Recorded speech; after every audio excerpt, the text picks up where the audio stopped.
सुप्रभात छात्राः, नमो नमः. We have completed Manorajasya Phalam explanation part as well as question answers part. Today I will be taking Lekhana Kaushalyam.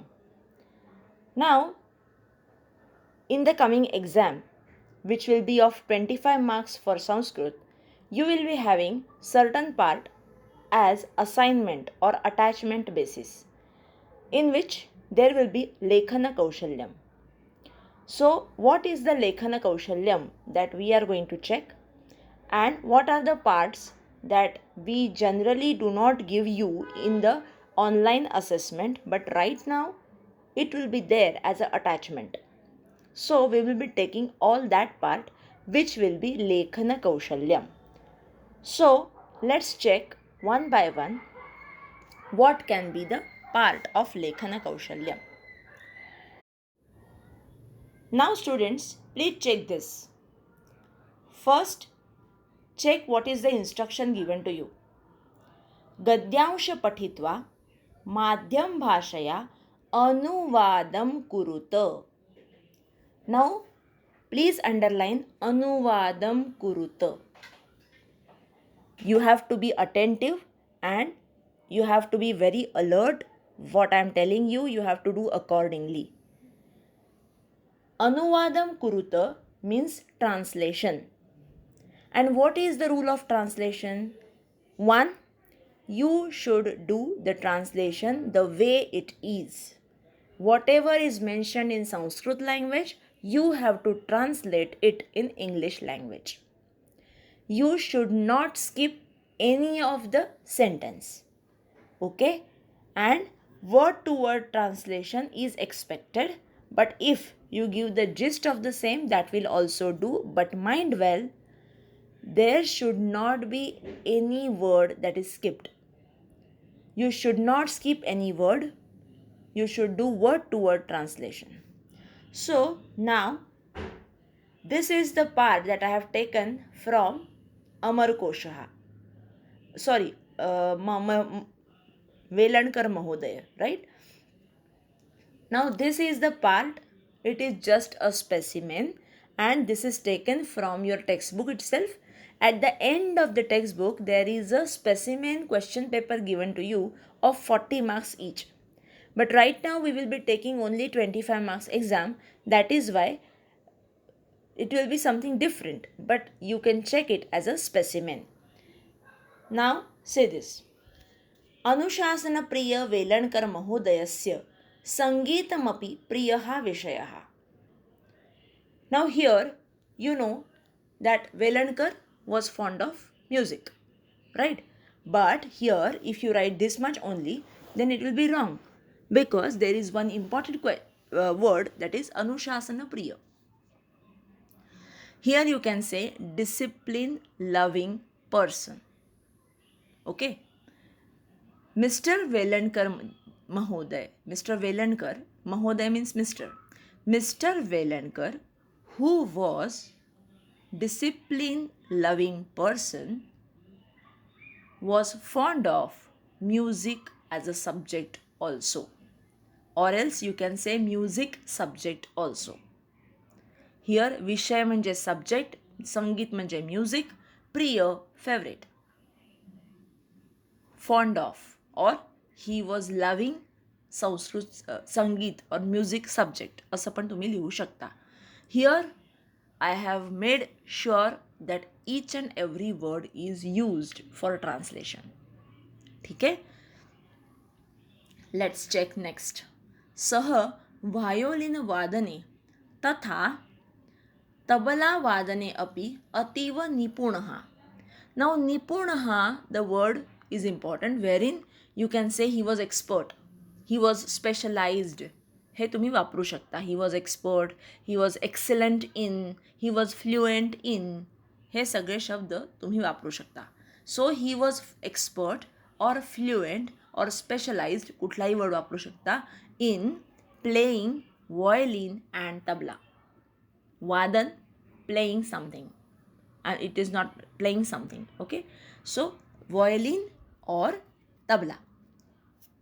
violin and tabla. He was fluent or he was specialized in playing tabla and violin.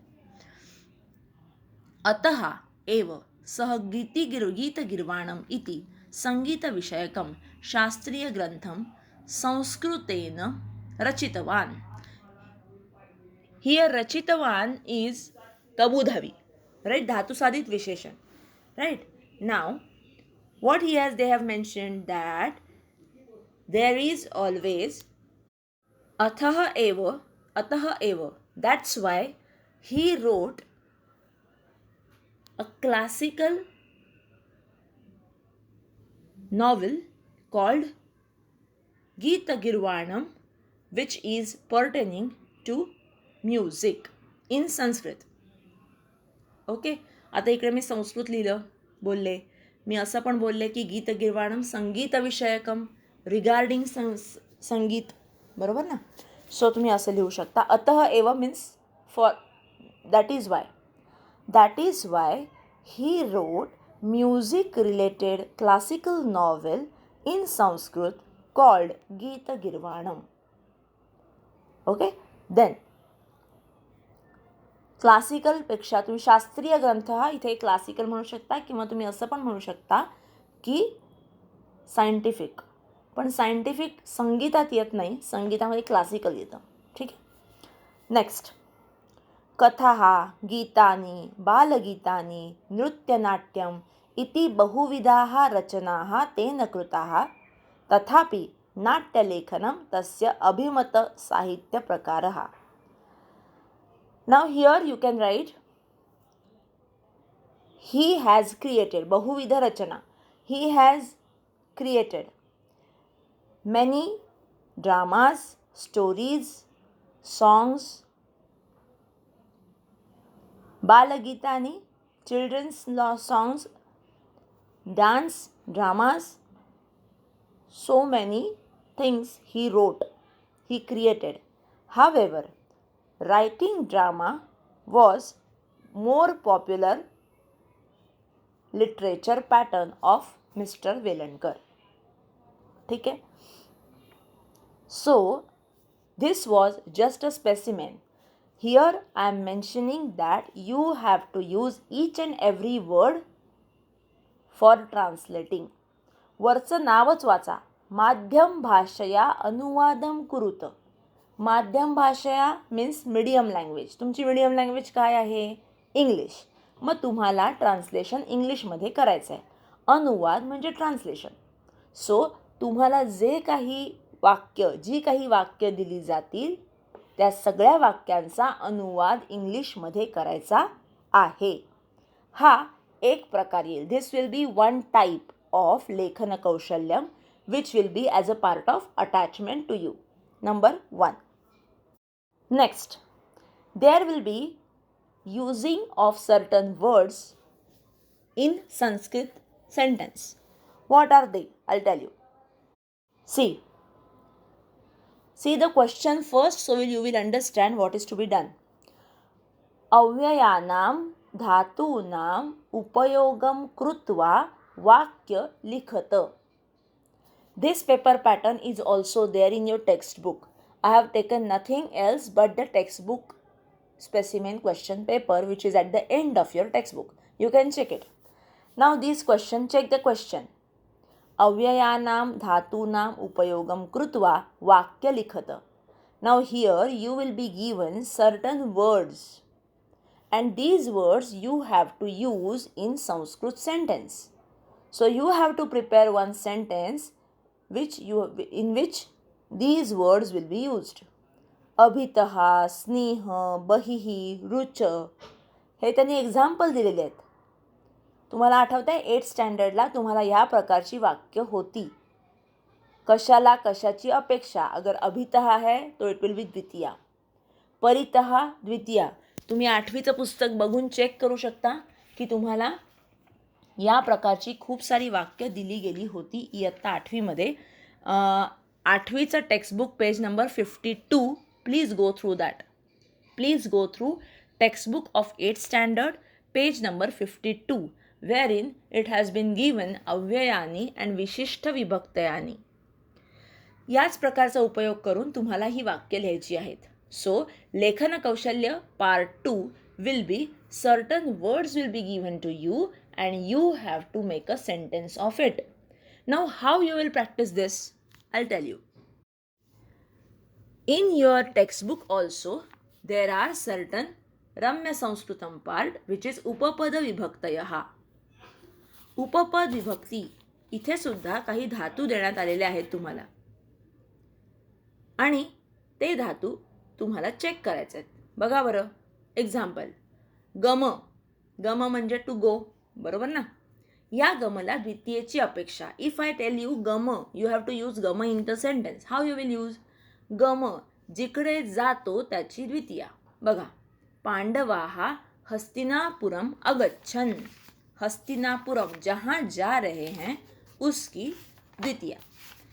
जिथे जायचंय तिकडची द्वितीया. आता इथे सोपं वाक्य तुम्ही बनवू शकता. छात्राः विद्यालयं गच्छन्ति. छात्राः विद्यालयं गच्छन्ति किंवा बालकः किंवा छात्रः विद्यालयं गच्छति. It is that simple. जिकडे जातो त्याची द्वितीया. कुठे जाते इथे? हस्तिनापूर, म्हणून हस्तिनापूरची द्वितीया आली. ठीक आहे. नेक्स्ट कूप.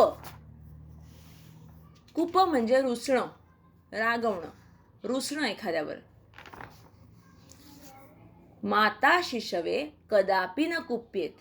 रागवणं, रागे भरणं, एखाद्याला रागवणं म्हणजे कूप. आई मुलाला कधीही रागवत नाही. माता शिशवे, शिशु या शब्दाची चतुर्थी आहे. इथे तुम्ही काही पण लिहू शकता की माता मह्यम कदापि न कुप्येत. मह्यम हा शब्द तुमच्या ओळखीचा आहे, बरोबर आहे? हा शब्द तुम्ही वापरू शकता. क्रुध, राग येणं. क्रुध म्हणजे राग येणं. To angry, to get angry. स्वामिनी भृत्याय क्रुध्यती. रागवली. स्वामिनी भृत्याय सेवक, भृत्याय सर्वंट. देवाय तसंच भृत्याय म्हणून चतुर्थी. दायच्छ ज्याला देतो त्याची चतुर्थी. शिष्याः गुरवे दक्षिणां यच्छन्तु. Now here you can make a very simple sentence. माता बालकाय मोदकम यच्छति. सोपं आहे. माता बालकाय मोदकम यच्छति. कुणाला द्यायचं? बालकाय, ज्याला द्यायचं त्याची चतुर्थी. सिंपल. नेक्स्ट कथ. कथ ची चतुर्थी आहे. अप्सरसौ देवेंद्राय वृत्तांत अकथयताम. देवेंद्राय वृत्तांतम अकथयताम. हियर देवेंद्राय वृत्तांतम. इंद्राला वृत्तांत सांगतायत म्हणून देवेंद्राय. रक्ष, रक्ष या शब्दाची पंचमी. कृष्ण हा संकटात आपदहा गोपालान रक्षती. संकटात रक्षची ज्याच्यापासून रक्षण करायचं त्याची पंचमी. इथे सोपे शब्द तुम्हाला 8th स्टँडर्डमध्ये जास्त मिळतील. 9th स्टँडर्डमध्ये ही वाक्य थोडी डिफिकल्ट आहेत, पण आपण जे 8th स्टँडर्डमध्ये शिकलो ना, पेज नंबर 52, ती जास्त सोपी वाक्य आहेत. त्यामुळे you can check them also. We will give you some of these words that you have to use in sentences. ही सगळी वाक्य, हे सगळे शब्द 8वीच्या पुस्तकात सुद्धा आहेत. Please check them from page number 52. Now this whatever I am talking about is on page number 36. 9th standard page number 36, 8th standard page number 52. You can check it. Next, V plus Rama. त्वं वृथा कलहात वीरम. कलहात पंचमी. स्नेह प्रेम करणं. वयम भ्रातृषु स्नेहेम. भ्रातृषु. रुच नरेंद्राय व्यायामः रोचते. आता इथे नरेंद्रायच्या ऐवजी देवाय, रामाय असं काही वापरू शकता तुम्ही. गौरी कुंडलाय स्पृहती. सो ह्या प्रकारचे सेंटेन्सेस बनवायला येणार आहेत. लेखन कौशल्यमध्ये you will be given certain words you have to make a sentence using these words. आणि हेच शब्द आम्ही घालणार, यातलंच काहीतरी तुम्हाला येणार, त्यामुळे ह्याची प्रॅक्टिस ठेवा. हे झालं लेखन कौशल्यम. आत्तापर्यंत 2 प्रकार झाले. एक तर मी अनुवाद सांगितला, दुसरं लेखन कौशल्यम. तिसरा प्रकार आहे जो आपण आत्ताच बघितला. क्वेश्चन तर आपण बघा, हा दुसरा क्वेश्चन काय होता बघा. संख्या विशेषणानाम उपयोगम कृत्वा वाक्यद्वयम लिखत. वाक्यद्वयम म्हणजे 2 वाक्य. ते मी किती सांगीन ते मी आत्ता सांगणार नाही, पण नंबर्स दिलेले आहेत तुम्हाला. Numbers 2, 6, 8. It will B 1 to 10. 1 to 10 नंबर्समधलं कुठला तरी नंबर तुम्हाला दिला जाईल जो तुम्हाला वाक्यामध्ये वापरायचा आहे. मग हे नंबर्स कसे लिहिणार, काय सांगणार तुम्ही? तर तुम्ही एक पर्टिक्युलर, अगदी सोप्यातलं सोपं मी तुम्हाला सांगते. एक पर्टिक्युलर वाक्य घ्यायचं, त्या वाक्यामध्ये सगळे नंबर्स टाकायचे. एक्झाम्पल, बागेमध्ये वृक्ष आहे. There is a tree in garden. हे जर मला संस्कृतमध्ये म्हणायचं आहे तर मी काय म्हणेन? उद्याने एकहा वृक्षः अस्ति. बरोबर आहे? एकहा वृक्षः अस्ति. एकचा उपयोग झाला. 2 असेल तर द्वौ वृक्षौ स्तः. आता मी स्तः कुठून काढला शोधून? तर ती, तहा, अंती. बरोबर? लटलकार. मग ती असं धातूचं होतं अस्ति. तह, स्तः आणि संती. अस्ति, स्तः, संती. हे वापरायला चुकायचं नाही. एकहा वृक्षः अस्ति. 2 असतील तर काय म्हणणार? द्वौ वृक्षौ स्तः. 3 असेल तर त्रीणि वृक्षाः सन्ति. झालं? आता हे 4 असतील तर म्हणणार चत्वारः वृक्षाः सन्ति. 5 वृक्षाः सन्ति. झालं ना सोप्पं?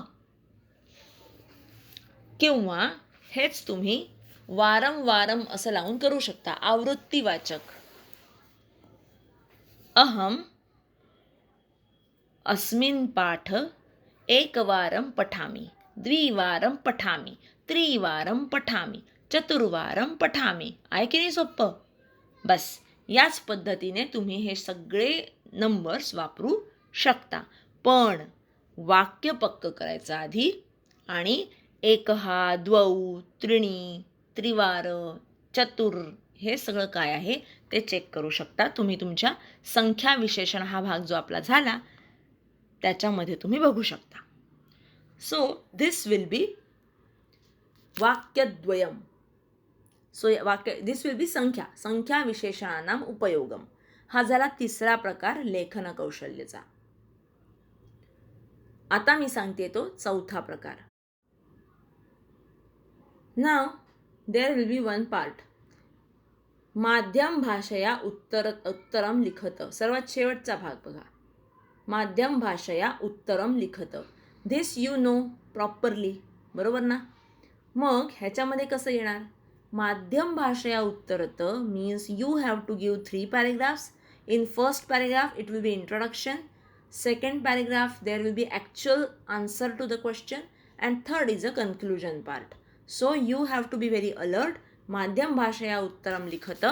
Here you have to give the English answer to the question given in Sanskrit, which we have already done in earlier exam also. Madhyam bhashaya uttarata 3 paragraphs and proper answer which you have to give. There will be one more thing, that is